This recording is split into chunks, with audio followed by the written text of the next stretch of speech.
JavaScript style guide. So, a little bit about me. My name's Liz Lee. My handle is LizLux. That's my GitHub username if you want to download these slides later on. You can find them there. I am a front-end developer at Wikia. And I am the head of the front-end coding conventions team there. So, my goal for this talk is that you too can have a JavaScript style guide in less than 6 months, which is about how long it took us, but it shouldn't have to take that long. So, a little bit about Wikia, just to give you guys some background, is that we call ourselves the social universe for fans by fans. What I like to say is that you can create your own wiki and we'll host it for you. We have lots of entertainment and gaming wikis, so you may have heard of us, especially if you play video games. So there's lots of great things about Wikia. We're open source, community driven. To give you an idea of our scale, we have 400,000 wikis and about 100 million monthly unique users. That's our mascot, Falcor, he's awesome. But we also have some challenges. So we're built on MediaWiki. We're basically a very heavily customized version of Wikipedia. And anytime you work on a third-party platform, there's going to be challenges extending their code and keeping your code tidy. So we've also had some growth in the last 4 years. We've increased our employees by 600%.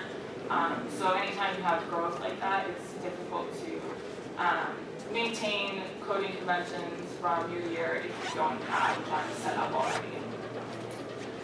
Also, historically, we've considered us to be kind of a scrappy startup. We have really had more back-end focused engineers and generalists, and no one really focusing on the front end for a long time.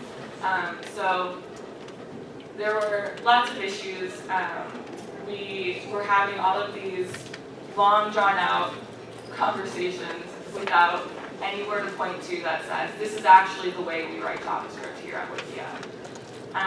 And so I complained, for about 2 years I complained, and you know what they say about this squeaky wheel, and she gets to lead the JavaScript coding convention group. So we put together a group of about 4 of us, engineers, and we had a mission. As a developer, I want a clear and well-documented guide covering coding conventions, patterns, and best practices for JavaScript development at Wikia, along with tools to help me in making my code compliant. So that was our mission. That's what we set out to do.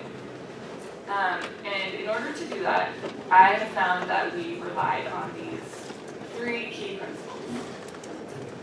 The first one is trust the code. And if you don't trust the code, get to a point where you can trust your code. You want to be able to trust your code.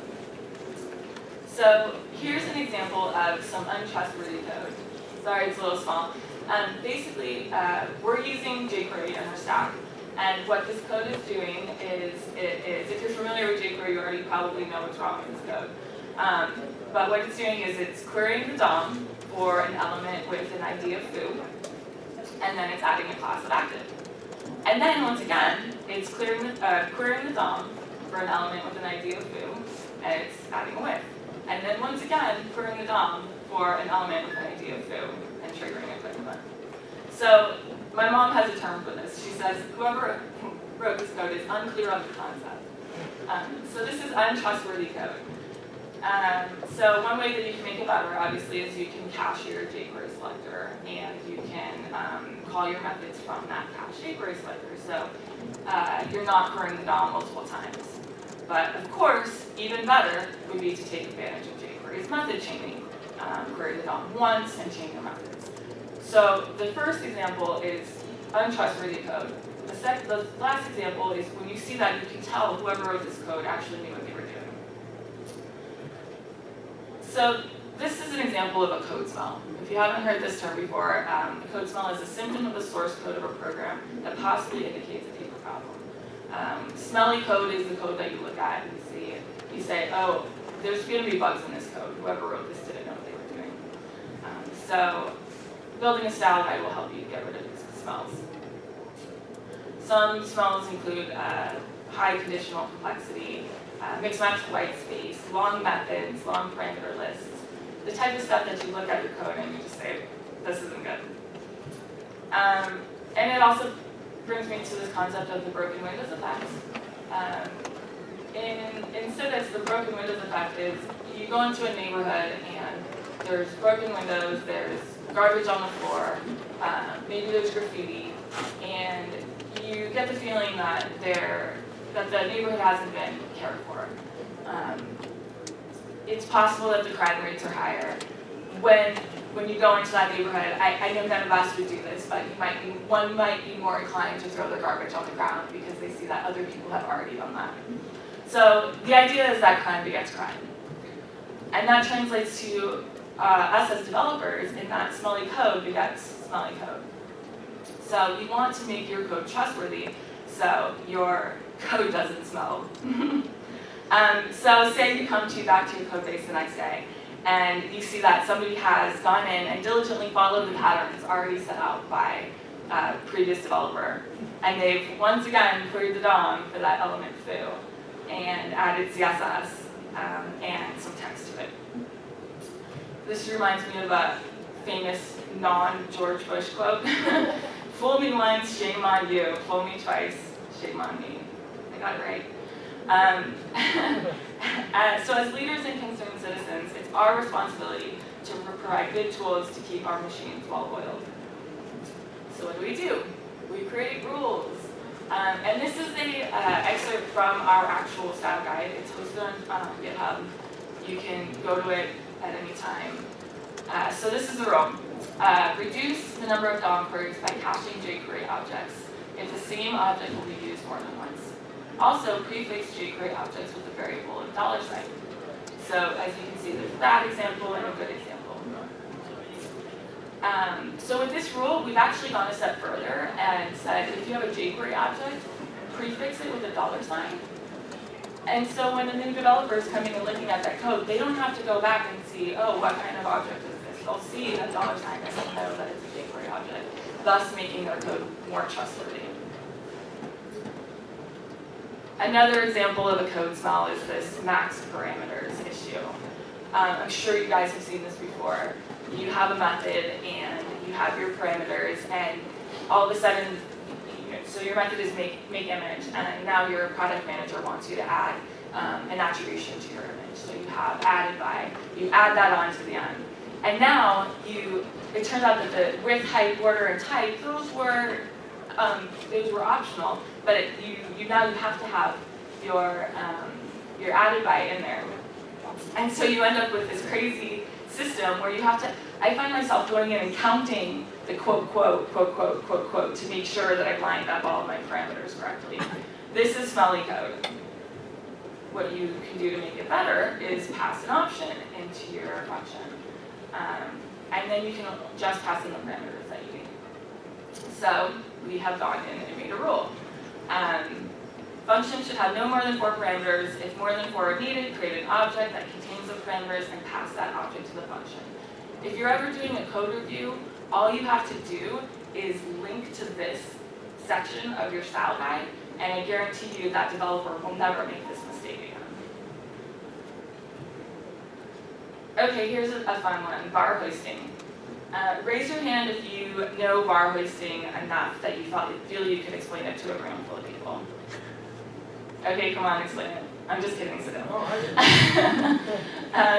So the point is it's fairly complicated, and most, especially early age JavaScript developers, aren't going to know all of the details of var hoisting. But they don't have to, because what you can do is set up a rule to make it so that everything will work out as expected. I'll give it a try explaining var hoisting.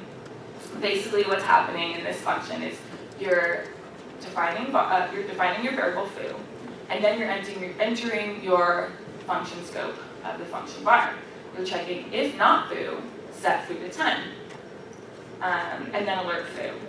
So what's actually happening here is that the JavaScript engine is interpreting this as the declaration of foo is happening at the top of the function, and then foo actually doesn't exist. So, because it's undefined. So it does step through to 10, and then 10 gets loaded. So that's basic var hoisting, but if you have a rule to always put your variable declarations at the top of your function, then you'll never have to explain this to anybody ever again. So here's our rule: declare all variables using one var keyword at the top of the scope context. We decided to go with one var keyword as opposed to multiple var statements. That's just a style issue that you can decide on your own. However, I suggest you pick one and keep it consistent. So the summary there is that you want to be able to trust your code, and by creating these roles, making them readily available on GitHub or any sort of internal tool will help you get to the point where your code is a lot more trustworthy. All right, the second key principle I want to talk about is don't reinvent the wheel. I'm sure you've heard that before, but it turns out other people have done this before. Wikia is not the first organization to create a JavaScript style guide. So where this manifested for us is in the tools that we use to make our code compliant. And what we actually did wrong was first we wrote all the rules, and then we looked at the tools. And this brings me to the topic of our conversation, Freakin Whitespace. Ironically, Whitespace was the most controversial aspect of the style guide process, which is pretty amazing to me, but this is what happened. We decided to go with a well-known Whitespace convention. We chose jQueries, and jQuery prescribes that you put a space in between your parentheses and your parameters in your function calls. It looks good, it's easy to read, it's great. But here's the problem, is that part of the conventions are that if you have a function or an array as the last parameter, don't put a space in between the last parameter and the ending parenthesis. And it makes a lot of sense to do that. However, it's an exception, and a lot of style checkers out there won't account for this type of exception. And we could have created our own tools to check for this sort of thing, but why? For who? For what? Why don't you just use the tools that are out there? Don't reinvent the wheel. So we actually adopted this convention and then came across these problems and then had to change. So we changed to MediaWiki because that was what our platform is.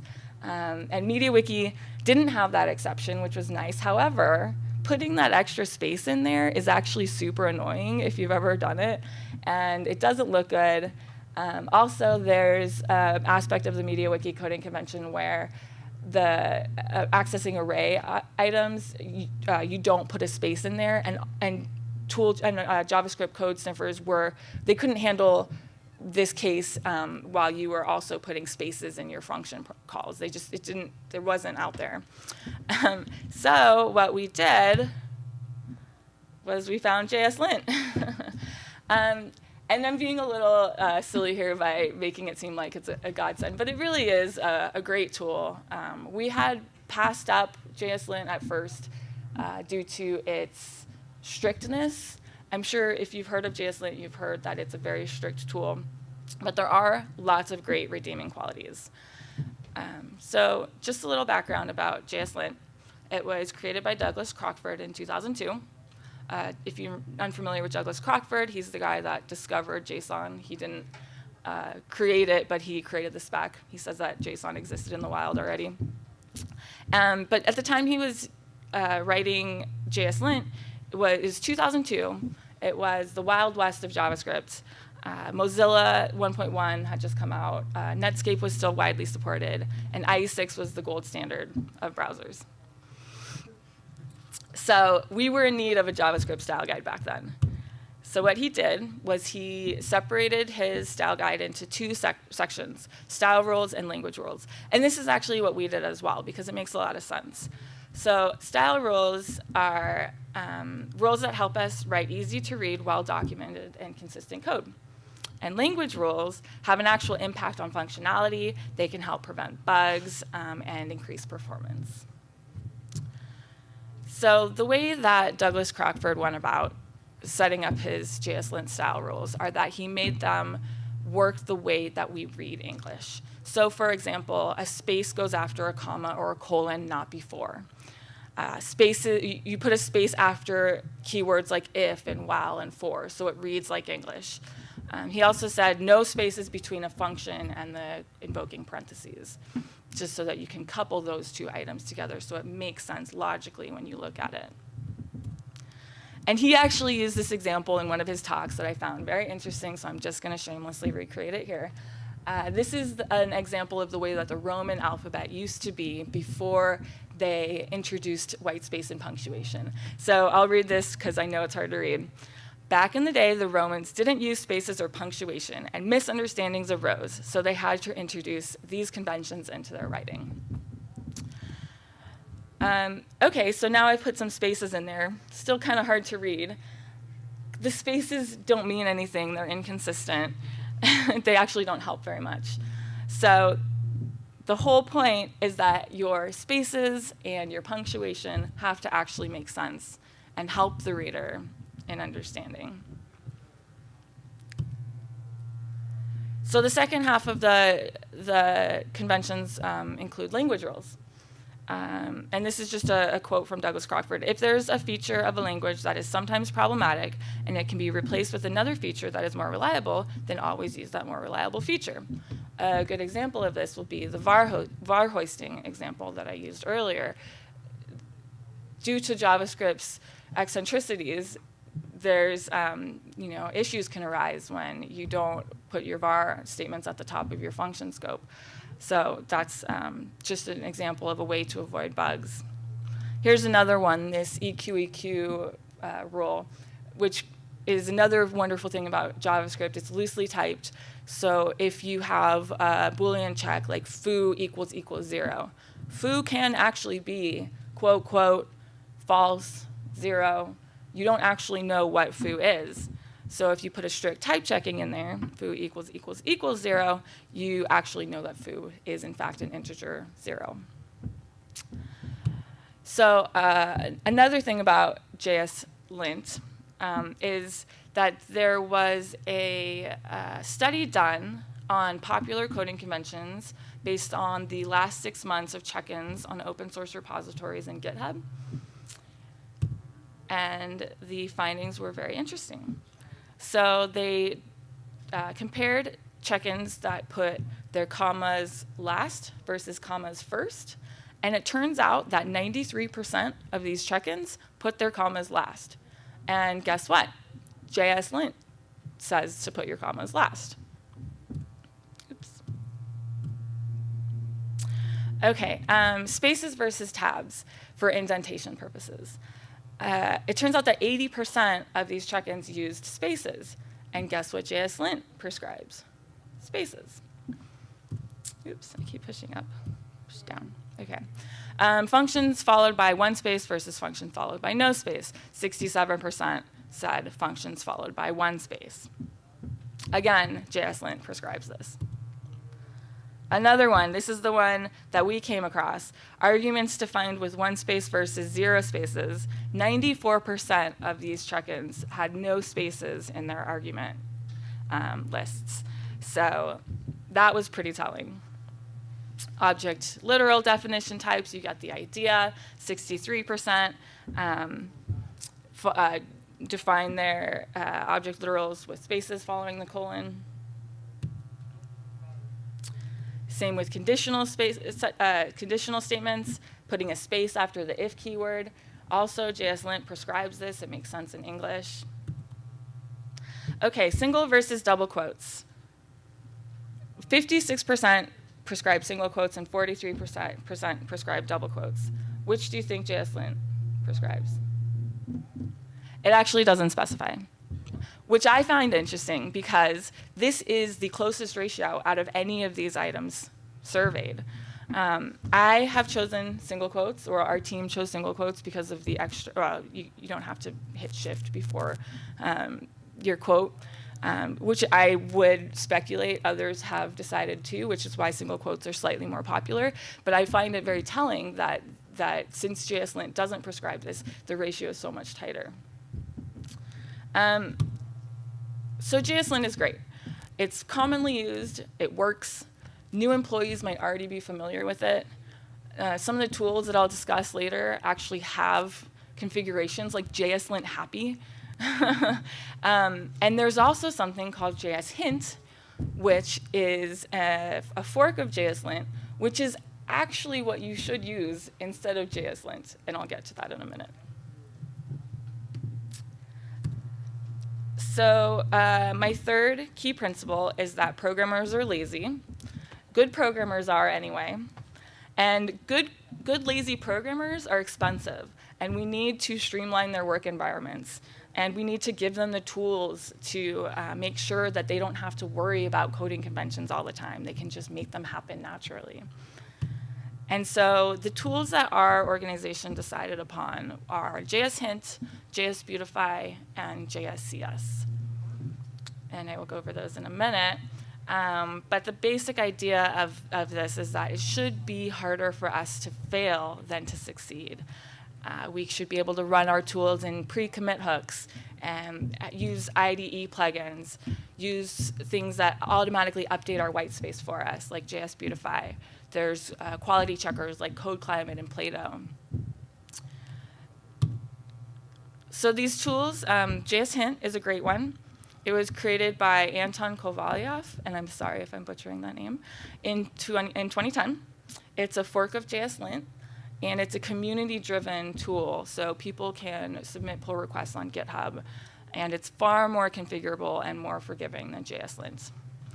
To give you an idea of the reasons that JS Hint was created, here's a nice quote from Douglas Crockford. "Your sadly pathetic bleedings are harshing my mellow." Here's another one from good old Douglas Crockford. "That code is insanely stupid. I'm not going to dumb down JS min for this case." So granted, this is an actual GitHub commit that he posted, or GitHub comment. Granted, the code he was talking about was insanely stupid, but you get the idea for his propensity for strictness and his lack of desire to conform his tools to your desires. So JS Hint. You can go to jshint.com. There is a web interface that you can use. There's a ton of configuration options. You can run it on the command line. Your IDE probably supports it. There's a config for it that just lives in the root of your directory, and your IDE will read that. The command line tools will read that. Online quality checkers like Code Climate will read it. And there's a handy-dandy option to ignore a line if you so need to. Another tool that we found to be extremely useful is JS Beautify.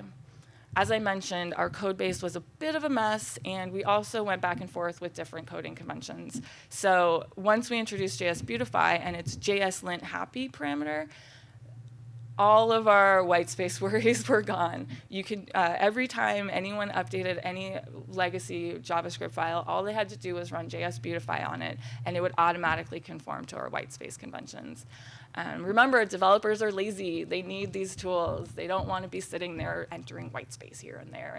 And moreover, you don't want them developing their own tools to enter that whitespace. You want it to just be available for them. And also, it has a config that you can set up however you want, and it lives in the root directory of your application. And JSCS is also really great. It is a complement for JS Hint. It checks a lot of things that JS Hint doesn't check. So things like requiring curly braces and requiring space after keywords. I'm not actually sure if JS Hint checks those, but regardless, they're complements to JS Hint. And if you ever find that there is something that JS Hint does check and JSCS doesn't, or no, if they both check the same thing, go with JS Hint because JS Hint has the ignore clause and JSCS doesn't. But I still find them both to be extremely valuable tools.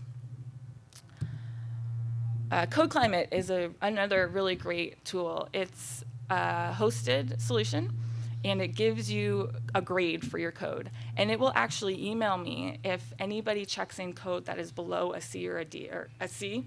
And what's great about that is that imagine you get an email from your coding conventions lead saying your code just received an F. That's gonna, and then a screenshot or a link to the page, that's gonna whip you into shape pretty quickly, and moreover, it's gonna make you think that somebody's checking over your shoulder and watching you. And so even if I'm not, they still think that I am. So they get it pretty quick. So that's really nice. This is our actual GPA, which is a 2.06, which isn't that great, but we're really working on it, and you can tell that we actually have this GPA now, so we can increase it over time. To our defense, there's a lot of third-party code that we haven't fully excluded from this checker, so maybe if I go in and do more of that, then it'll improve. But just to give you an idea of the kind of information that CodeClimate gives you, these things might not seem that bad. Like this line is too long. But if you're ever in GitHub trying to do a code review, then you have to scroll to the right to see what's going on in that side of the page. It's pointless. You want to just give yourself some line breaks. Same thing with the use strict statement. These are the kind of things that CodeClimate will check and they'll fail you for, which is harsh, but great at the same time. There's also a tool called Plato, which is, you can just check out a Git repo of it and host it yourself. So if that's something you prefer, then it's available to you. We went with CodeClimate because of the ease of use and the fact that it will just email me without me thinking about it. But Plato is also a great tool that I suggest anybody interested in that have a look at. So that takes me to the end of my JavaScript coding conventions discussion. But while we're here, we're all probably front-end coding or front-end developers, and CSS is an important part of our job that often gets overlooked. So I just want to go over briefly a little bit about SCSS coding conventions. We use SCSS. Whatever preprocessor you use, these conventions will probably be the same for you. So when we finished our JavaScript coding conventions, we moved on to SCSS with all of the knowledge we gained from doing the JavaScript version. So what we did was we first looked at the tools that were out there and then decided what rules we wanted to make. It turns out that causes.com has created a great tool called SCSS Lint that has a huge list of configuration options, that some of which we hadn't even thought about, but we were able to model our style guide based on those. So it checks things like alphabetizing your properties. Imagine going into your CSS or your CSS files and seeing that all of your properties are alphabetized. That feels good. You can check more easily for duplicate selectors. SCSS Lint checks for whitespace issues and selector depth, which is a big one. And just like in any coding language, there is smelly CSS. So here's an example of some smelly CSS that you want to look out for, and that SCSS Lint actually checks for. Duplicate properties, like margin is declared as 10 pixels, and then at the bottom it's declared as 0. It looks like somebody didn't care for this code. Somebody was careless, or somebody thinks that it's a 10-pixel margin, and really it's a 0 margin, and that's a bug. So SCSS Lint checks for that. Of course, if you're handling different browser issues, then it is lenient on that, which is great. If you see a rule that's just completely empty, why? Why have that in your code? You want to get rid of that. And again, you don't want to scan your own code for things like this. You want the tools that will just check it and fix it for you. This is litter. This is pure litter in your code. This is broken windows. An ID with an extraneous selector. This is another example of unclear on the concept. You have one submit button in your page. You don't need to give it a class of button. So again, SCSS Lint will check for things like this. Over specificity and selector depth. There's a common misconception with these preprocessors that you can just set up your CSS to look like your HTML structure. This is completely unnecessary.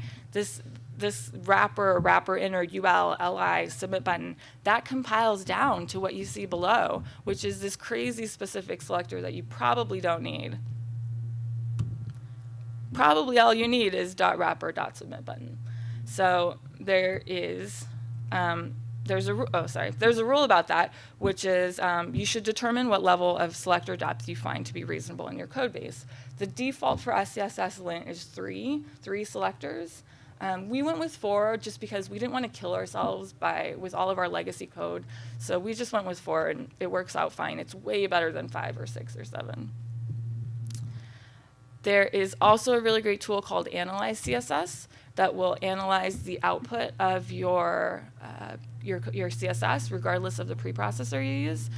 It was created by Mockbray, this guy that actually works for Wikia, but works on a lot of open source projects. So this is an open source project. What's really great is that it checks for things like duplicate rules due to mix-ins.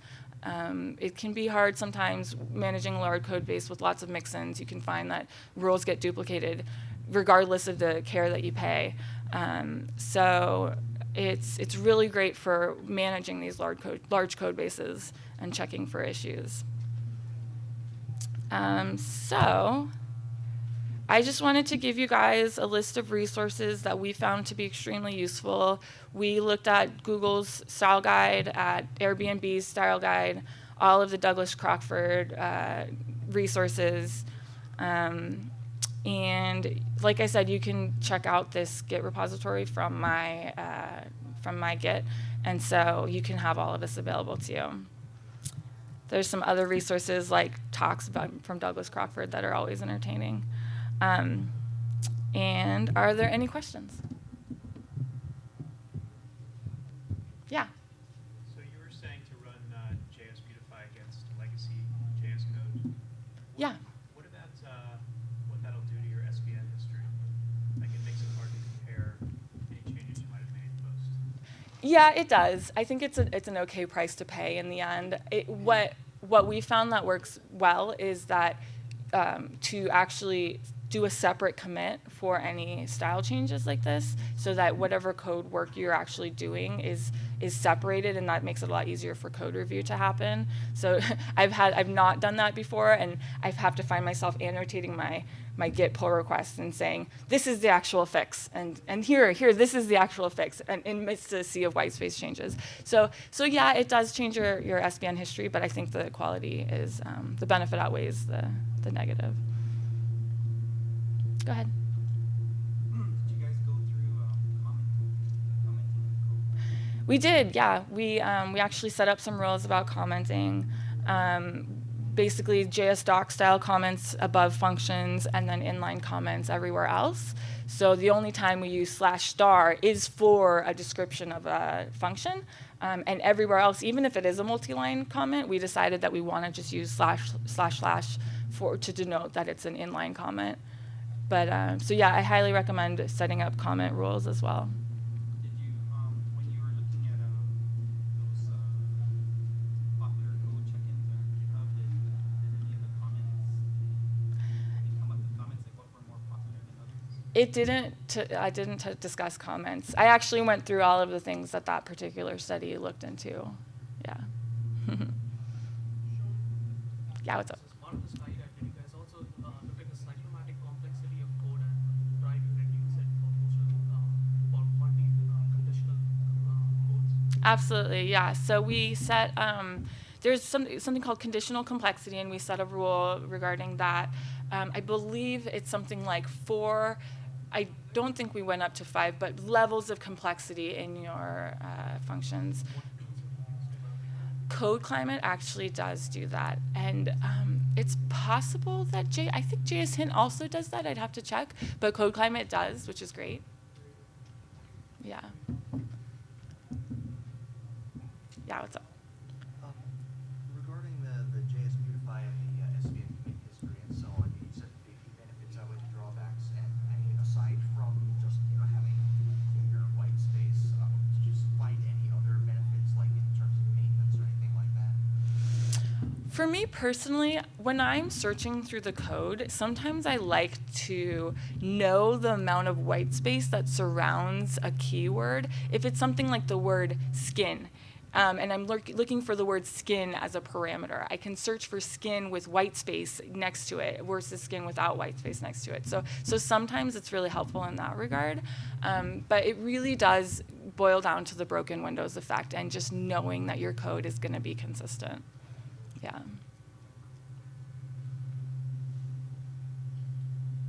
Yeah. Did you have to deal with like different IDEs for your team, or because sometimes in different workplaces, some people prefer one IDE over the other if they have different settings?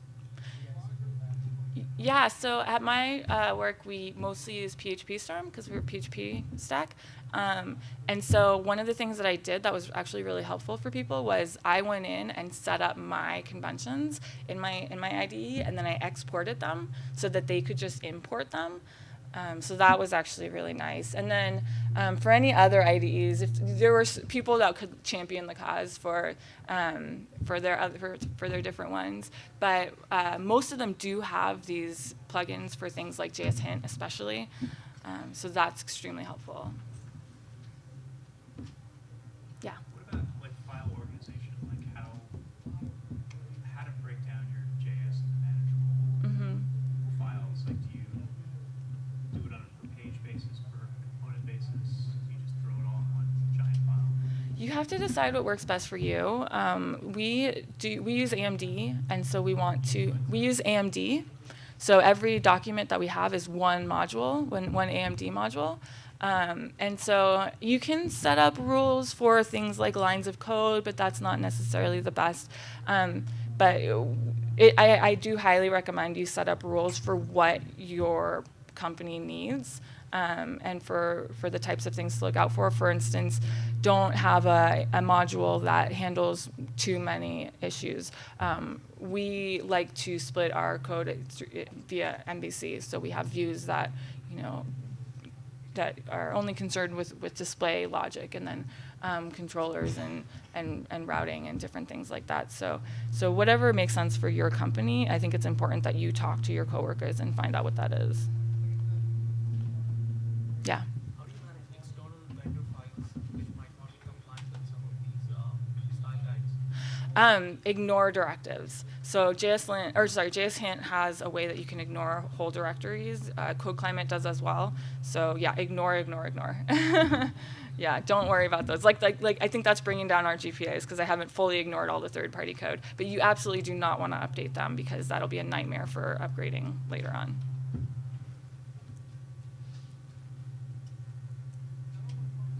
Any more questions? Okay, well, I'll be around if any. Oh, did you have another one? Just, do you have a preferred JS mintation style? JS Min. I don't actually know what we use. I never have worked on that aspect of our code, so I couldn't recommend one way or the other. Sorry. Anything else? Okay, well, thank you very much.